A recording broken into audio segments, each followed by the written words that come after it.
Welcome to today's deep dive. Today, we're opening up a video file called Aviation's OOS.mp4 to figure out our mission. Which is understanding that invisible structural glue keeping you safe in the sky, right? Air law. Exactly. I mean, picture sitting on the tarmac. You feel the hum of the engines right through your seat. Yeah, and up front, they're triple checking every single checklist. It feels incredibly safe, incredibly routine. But what happens if someone skips just one seemingly insignificant step, say like a minor flap configuration check, just because they're in a rush to beat the weather? Well, to most people, skipping a minor check feels like, I don't know, forgetting to cross a T on a form. Yeah. But in aviation, that omission introduces the one variable the system absolutely cannot tolerate, which is unpredictability. That makes me think about how we treat problem solving in almost any other field. Normally, improvising a quick fix is a good thing. It shows initiative. Right. But up there, it's strictly forbidden. Why is there absolutely zero room for a pilot to just use their brig judgment? So think of an orchestra. If one violinist decides to just improvise a jazz solo in the middle of a Beethoven symphony, the entire harmony crashes. Oh, wow. I never thought about it like that. Yeah, in the sky, independent decision-making ruins the coordination of everyone else sharing that airspace. Air law isn't just dusty bureaucracy. It functions exactly like a computer's operating system. Meaning it needs everyone on the same page. Exactly. It relies entirely on consistency, predictability, and security, so every part of the network knows exactly what the other parts are doing. Okay, so if one pilot improvising is dangerous, what happens when two pilots from different continents speaking different languages meet in the same airspace? That's where things get really complicated. Right. I mean, how do you create a seamless system for a plane taking off in Brazil, crossing multiple jurisdictions, and landing in Japan? Who is actually policing that harmony? You need a centralized conductor.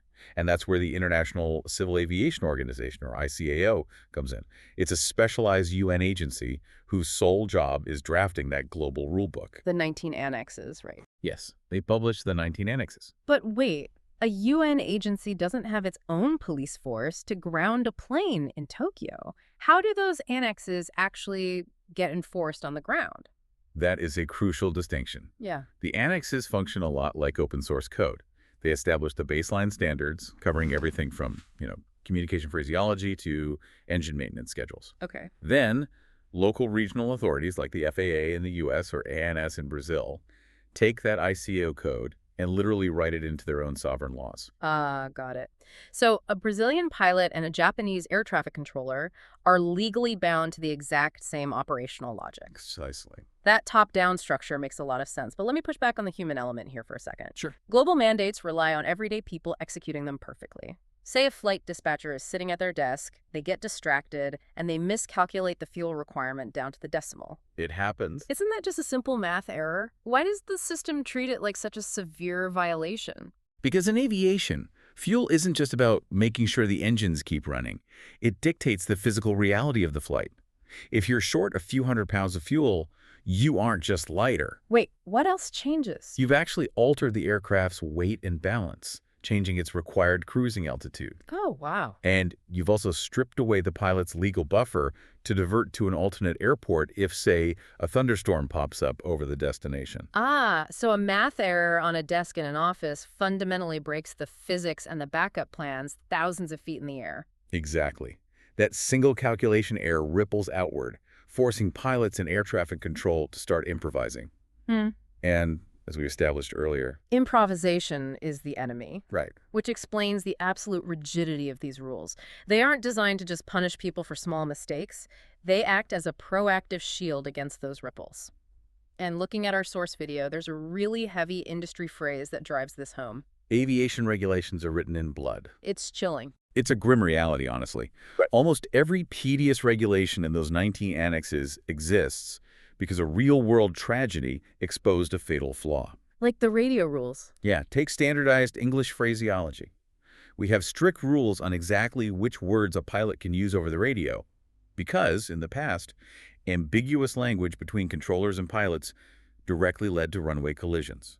So an accident happens, investigators dissect the misunderstood communication. And the specific phrases needed to fix that ambiguity are permanently encoded into the annexes.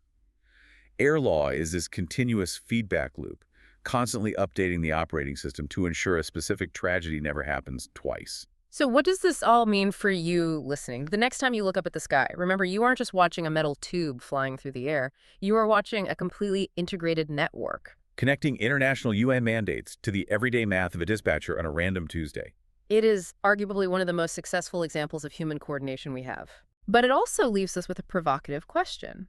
We know this system was forged from the human errors of our past. But as we move toward an era where artificial intelligence and automated systems increasingly handle these intricate calculations, how will this framework adapt? That's the million-dollar question. Right. I mean, what happens when the next unprecedented mistake is made by a machine rather than a human? Something to think about next time you're waiting on the tarmac.